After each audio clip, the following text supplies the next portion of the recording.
మనం దేవుడు అన్నప్పుడు ఆ దేవుడు అనే కాన్సెప్టే చాలా పెద్దది. ఆ, ఆ అర్థం కూడా చాలా మందికి తెలియదు వాస్తవంగా. ఆ, భగవత్ తత్వం ఏంటి, భగవత్ యొక్క శక్తి ఏంటి అనేది కూడా చాలా మంది దాన్ని ఫీల్ అవ్వలేకపోతారు. అవును, అవును. భావన మాత్రమే అందరూ తృప్తి పడుతుంటారు, ఆనందపడుతుంటారే తప్ప ఆ రుచి చాలా మందికి తెలియదు.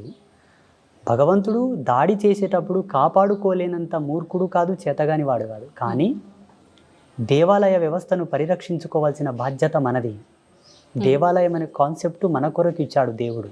ఓకే. భగవంతుడు సర్వాంతర్యామి. ఆ, ఈశ్వరుడు ఎప్పుడైనాను నిర్గుణుడు, నిరాకారుడు. ఉమ్, సగుణ రూపంలోకి మనం తెచ్చాం. ఓకే. అంటే మనం ఒక ఆధారంగా ఒక పోల్చుకొని దేవాలయ వ్యవస్థ, అందులో గర్భగుడిలో గర్భగృహం నందు భగవత్ ప్రతిష్ట, ఆ ప్రతిష్టలో కొన్ని టెక్నికల్ ఇన్స్ట్రుమెంట్స్ వాడడం అనేది కూడా మనం నిర్మించుకున్నది. అదొక భావనాత్రయం కోసం నిర్మింపబడినటువంటి వ్యవస్థ.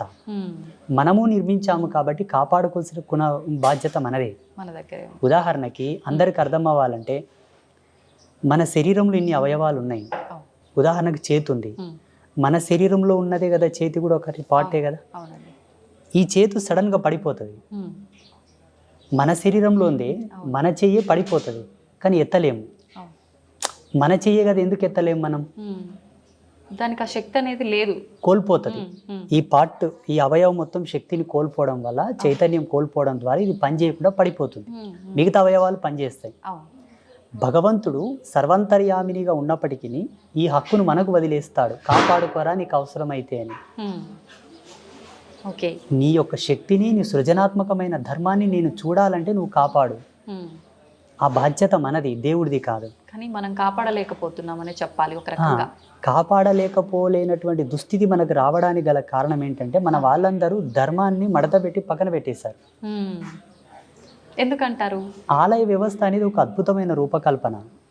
వాస్తవంగా ఇంతటి డిజైనబుల్, ఇంతటి విజనరిటీ అనేది వేరే రిలీజియన్స్లో లేదు, మన దాంట్లో ఉంది. అవును. కారణం ఏంటంటే, మన ఋషులు అంతా కూడా దీన్ని ఎకనామికల్ సర్క్యులేషన్ కింద తీసుకొచ్చారు. ఒక దేవాలయ వ్యవస్థలో ఆల్ క్యాస్టిజం, అంటే అన్ని కులాల వాళ్ళు, అన్ని వర్గాల వాళ్ళు లాభం పొందడానికి ఒక ఫ్యాక్టరిజం అది. ఉమ్, చాలా డెప్త్గా మన వాళ్ళు గుజుగూర్చారు వాటిని. ఆ, ఇప్పుడు చూడమది, రోజు దేవాలయంలో పురోహితులకు జీతభత్యాలు వస్తుంటాయి. అవును. దేవాలయంకి వచ్చేవాళ్ళు దీపం వెలిగిస్తే అందులో ఆయిల్, ఉమ్, ఆ పత్తి, పసుపు, కుంకుమ అవి తయారు చేసే ఫ్యాక్టరీలో ఎంతోమంది పనిచేస్తుంటారు. అవును. వాటిని అమ్మే వాళ్ళకు ఉపాధి దొరుకుతుంది. వీటి వల్ల నేచర్కి ఎటువంటి ఎఫెక్ట్ ఉండదు. ఉమ్, ఇంకా ఈ పూజల ద్వారా నేచర్ సస్యశ్యామలంగా క్రమబద్ధీకరించబడుతుంది. ఉమ్, దేవత యొక్క చైతన్య శక్తి ఉద్వత్తుకి వెళ్ళిన తర్వాత మానవాళి అంతా కూడా సస్యశ్యామలంగా ఉంటారు. ఆ, వాళ్ళ ఆలోచన విధానం, వాళ్ళ దార్శనికత కూడా పాజిటివిటీ వైపు వెళ్తూ ఉంటుంది. ఉమ్, అక్కడ దేవాలయంలో చేసే పూజా విధానం తాలూకు వివరాలు, ఉమ్, అట్లా ప్రతిదీ కూడా లాభమే ఉంటుంది. మన సనాతన ధర్మంలో దేవాలయాన్ని కాపాడుకోవాల్సిన బాధ్యత, దేవాలయ పరిరక్షణ, సంఘ సంస్కర్తలతో కూడుకున్నటువంటి నిర్ణయం, మన నిర్ణయం, అందరి నిర్ణయం. ఇది దేవుడికి వదిలివేయకూడదు. ఆహా, ఓకే. వదిలివేయడం కూడా మూర్ఖత్వం. మూర్ఖత్వం. ఉమ్, ఎందుకో నాకు చాలా చిన్నగా అనిపిస్తుంది, దేవుడు కాపాడుకోలేదా, దేవుడు కాపాడుకోలేడా అంటే. అవును, అనంత శక్తిని ఈ తుచ్చమైన దాటితో పోల్చకూడదు అనుకుంటాను నేను. నిజమే అండి. ఆ అవసరం వస్తే ఆయన వస్తాడు, అవును. వాడు ఏం చేయాలో అది చేస్తాడు, ఉమ్, అది జరుగుతుంది. అట్లా అనుకుంటే ఒక ఎగ్జాంపుల్ చెప్తాను నేను. ఆ, గాన్గాపూర్కు దగ్గరలో ఒక అమ్మవారి దేవాలయం ఉంది, ఒక చిన్న పల్లెటూరులో. ఆ, అక్కడ ఉండే వాళ్ళంతా మహారాష్ట్రియన్స్ కదా, మరాఠీ వాళ్ళు. ఉమ్, అయితే పరస్పరమైనటువంటి గొడవలు జరిగి, ఉమ్, మా పొలం గుండా దేవాలయంకి వెళ్తున్నారని చెప్పి, ఆ దేవాలయమే కూల్చివేస్తే అక్కడ ఎవరు వెళ్ళరు కదా అని చెప్పేసి, ఆ పక్క పొలం ఆయన వెళ్ళి ఆ గుడిని కూల్చడానికి వెళ్ళాడు. ఆ, గుణపం వేయగానే ఆయనకు ఒక కరెంట్ షాట్ తగిలేసి ఆయనకు ఫిట్స్ వచ్చినలాకై పడిపోయాడు. నోట్లో నుంచి నురుగు వచ్చి పడిపోయాడు. హాస్పిటల్ తీసుకెళ్లే లోపు ఆయన చనిపోయాడు. అరెరే. ఆ, అక్కడ షాక్ సర్క్యూట్ ఏమైనా జరిగిందేమో అని చెప్పేసి టెస్టులు చేశారు, కానీ అక్కడ కరెంటే లేదు. అది అడవి, ఉమ్, చేళ్ల పొలాల మధ్యలో ఉండే ఒక అడవి. మరి ఎలా జరిగిందయ్యా అనేది ఇంతవరకు ఎవరు అర్థం కాలేదు. ఉమ్, ఇంకా అర్థం కాకపోవడానికి ఏముంది స్వామిజీ, అక్కడ భగవంతుడు భగవత్ ఉన్నాడు. శక్తి. ఉమ్, అప్పటి నుంచి ఆ దేవాలయానికి వెళ్ళే వాళ్ళ సంఖ్య పెరిగింది, పూజల సంఖ్య పెరిగింది, అక్కడ జాతరలే జరగడం మొదలుపెట్టాయి ఇప్పుడు. ఆ, ఇలా చాలా జరుగుతున్నాయి. ఉమ్, మనం ఒకటి గ్రహించాల్సింది ఏంటంటే, ఆలయ వ్యవస్థను సద్ధర్మానుసారంగా నిర్మిస్తున్నారా? అంటే ఆచారం ప్రకారం పద్ధతి భగవంతుడు ప్రాణహితముతో, ప్రాణ చైతన్య శక్తితో అక్కడ ప్రతిష్ఠించబడుతున్నాడా? It's point. ఓకే. ఎన్ని మంత్రోక్త సంయుక్తంగా దేవుని కూర్చోబెట్టాలి, ఏ పద్ధతితో కూర్చోబెట్టాలని ఆగమాది పద్ధతులతో పూజలు చేసి ప్రతిష్ఠిస్తున్నారా?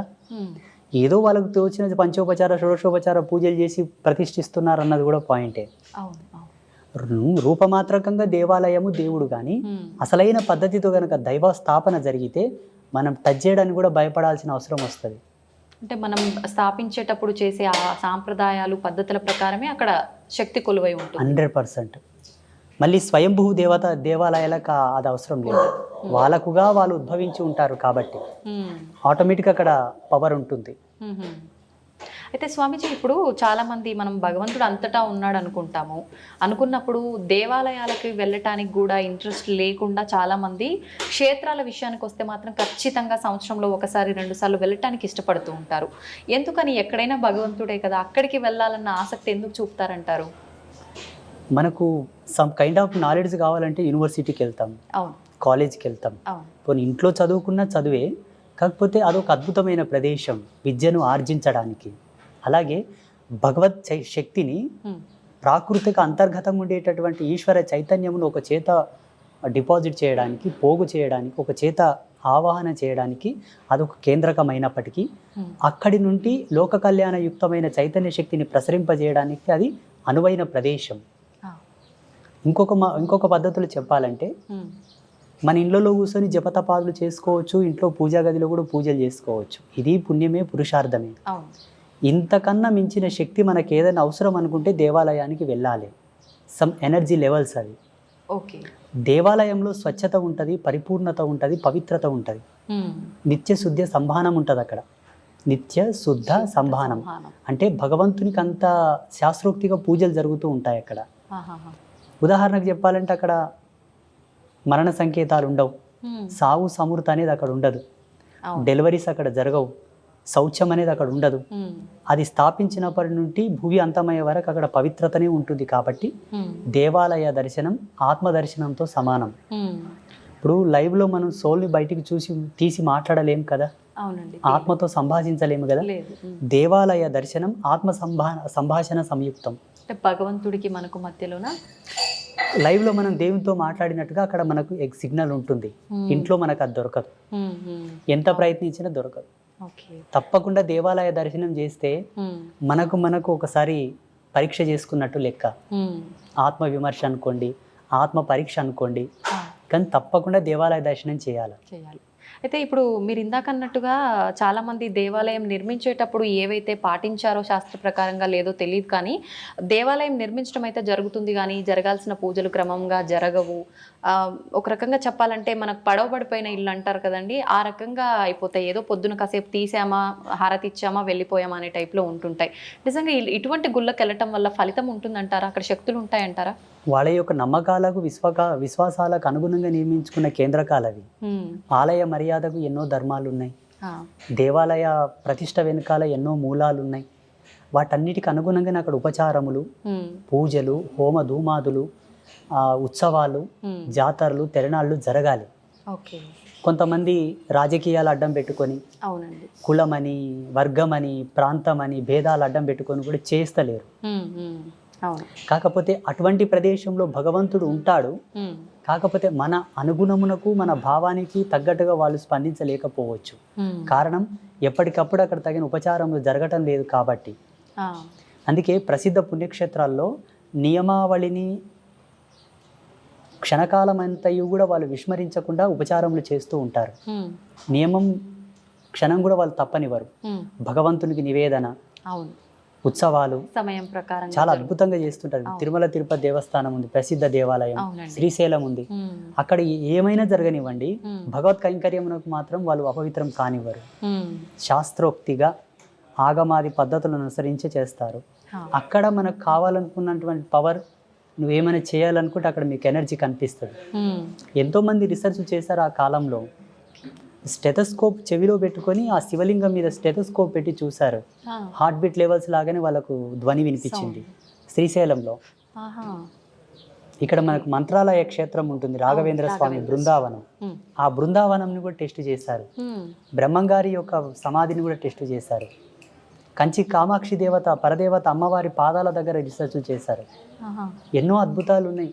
ఉమ్, అంటే సజీవ సాక్ష్యమైనటువంటి ధర్మాలు మనకు ఉన్నప్పటికీ కూడా మన వాళ్ళు ఎందుకు ఇట్లా తయారవుతున్నారని ఒక్కొక్కసారి మాకే సందేహం వస్తుంది. ఉమ్. ఎన్నో అద్భుతాలు ఉన్నాయి మన దాంట్లో. అవును, అవునండి.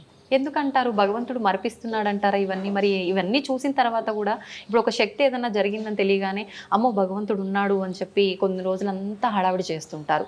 తర్వాత అన్నీ మర్చిపోయి నార్మల్గా ఏమీ లేదు అంత ఒక మూఢనమ్మకం అని మళ్ళీ వాళ్ళే పక్కన పెట్టేస్తుంటారు. ఎందుకంటారు? పటిష్టమైన ధర్మాన్ని వాళ్ళు అవలంబింపలేదు కాబట్టి తాత్కాలికమైన సుఖాల వెంట పరిగెడుతున్నారు. అవును. అంటే స్వల్పకాలికమైన అనుభవాలు ఇచ్చేటటువంటి కేంద్రకాలకు వాళ్ళు వెళ్తున్నారు, చిన్న చిన్నటివి. అలా కాకుండా మనకు సనాతన ధర్మంలో చెప్పినటువంటి విలువలకు మనం ఎప్పుడు నిలబడగలిగితే జ్ఞానాన్ని ఎప్పుడు ఎలా వాడుకోవాలో ఆ ధర్మమే మనకు బాట చూపుతూ ఉంటుంది. సాంప్రదాయకమైన ఆచారాలు కొన్ని ఉంటాయి, దేవాలయానికి సంబంధించిన ఆచారాలు కొన్ని ఉంటాయి. ఇవన్నీ పాటిస్తూ ఉంటే ఎప్పటికెప్పుడు మన జ్ఞానానికి అవి స్పృహన తెప్పిస్తూ ఉంటాయి, సిగ్నల్ ఇస్తూ ఉంటాయి. మనకు ధర్మం కాస్త తప్పేటటువంటి సందర్భం వచ్చినప్పటికీ వెనకనే మనకు ధర్మం యొక్క బాధ్యతలు గుర్తుకు తెస్తూ ఉంటాయి. ఇందుకు మెయిన్ ప్రధానమైన కారణం ఏంటంటే మన పెద్దలు మనకిచ్చిన ఆచార మర్యాదలను మనం ఆచరించడం లేదు.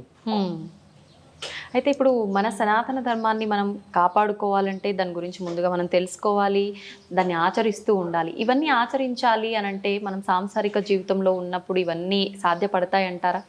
అసలు ప్రతిదీ కూడా సంసారికుల కోసమే పెట్టారు. సనాతన ధర్మంలో సన్యాసుల కోసం తక్కువ ఉన్నాయి. 1% మాలాంటి సర్వసంగ పరిత్యాగులకు ఉంటే ఆ 1% కూడా మా అనుష్ఠాన విధికి, ఉపాసన మార్గమునకు, మంత్ర మార్గానికి, తంత్ర మార్గానికి, యంత్ర మార్గానికి, వేదాంత సంవాదానికి సంబంధించినవైతే మిగిలినవంతంతా కూడా రాజయోగ ధర్మంలో సంసారికుల కోసం ప్రవేశపెట్టినవే. ప్రతిదీ కూడా ఆలయం అంటేనే నిత్య సౌమంగళ్య వర్ధిని అనగా సంసారికం. ఆలయంలో రాజోపచార పూజలు జరుగుతాయి. అవి గృహస్థులకు సంబంధించింది, సన్యాసులకు సంబంధించింది కాదు.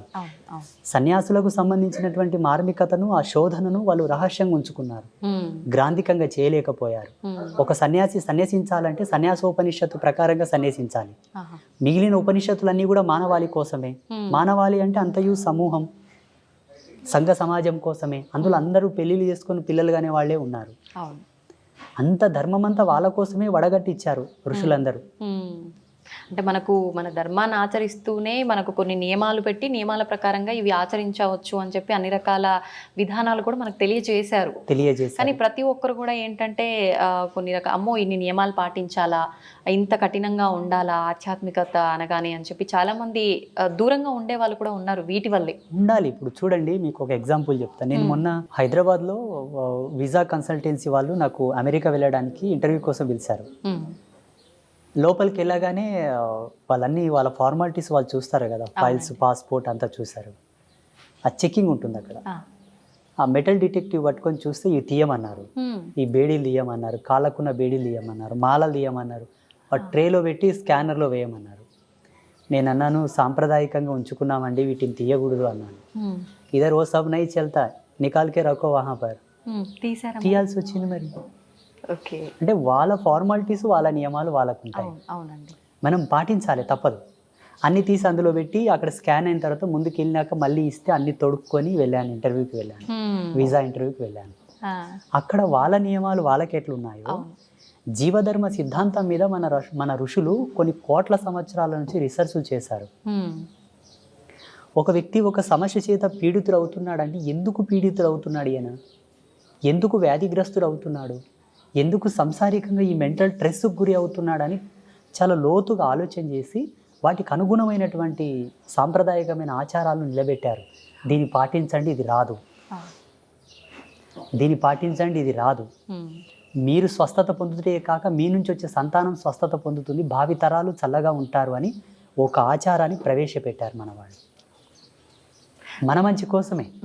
వాళ్ళు తెలివి లేని వాళ్ళు కాదు, పని పాట లేని వాళ్ళు కూడా కాదు. మళ్ళీ సమాజ హితం కొరకు, సమాజ శ్రేష్టత్వం కొరకే వీటన్నిటిని దర్శించి తీసిచ్చి మనకిచ్చారు. ఇప్పుడు మనకు అవి కన్ఫ్యూజన్ అయిపోయినాయి. అవునండి. మనకు అంటే ఇప్పుడు రకరకాల స్వామీజీలు వస్తున్నారు. ఎవరు నిజమో ఎవరు అబద్ధమో తేల్చుకోలేని పరిస్థితుల్లో ఉన్నాము. ఒకరెవరైనా వచ్చి ఏదైనా చెప్పారు, అరే బాగుంది, నిజంగా నమ్మేటట్టుగా ఉంది, నిజం చెప్తున్నారని నమ్మి ఆచరిద్దాం అనుకునే లోపు ఇంకెవరో వచ్చి ఇంకో రకంగా చెప్తారు. అసలు ఇదంతా ఎందుకు, వదిలేసి మనకు తోచినట్టు మనం ఉందామనే పోకడ ఎక్కువైపోయింది స్వామీజీ ఈ మధ్య ఎగ్జాక్ట్లీ, కాలంలో. మీరు చెప్పింది సత్యం, అక్షర సత్యం. దీంతో మేము ఏకీభవిస్తున్నాము. ఇక్కడ ప్రతి ఒక్కరూ గమనించవలసింది ప్రేక్షకులు ఏంటి అంటే, వారిలో సాంప్రదాయికత ఉండాలి. సాంప్రదాయ అనుసంధానంగా వాళ్ళ డ్రెస్ కోడ్ ఉందా లేదా, ఫస్ట్ పాయింట్. సాంప్రదాయ అనుసంధానంగా తిలకధారణ ఉన్నదా లేదా, సాంప్రదాయక అనుసంధానంగా వాళ్ళు మాలాధారణ, మెల్లో మాలలు, బొట్టు, కట్టు, వాళ్ళ మాట తీరు, వాళ్ళు కొలిచే దేవత, ఆ దేవతలు ఉగ్రదేవతల, శాంతమూర్తుల, క్షుద్రదేవతల, కొత్త కొత్త దేవతలను ఎవరైనా తెచ్చిపెట్టారా, ఇవన్నీ చూసి శాస్త్రీయంగా, ఆధ్యాత్మిక శాస్త్రీయంగా అక్కడ మా వాళ్ళు చెప్పే దేవతలు అక్కడ ఉంటే మీరు వాళ్ళని ఫాలోఅప్ చేయొచ్చు.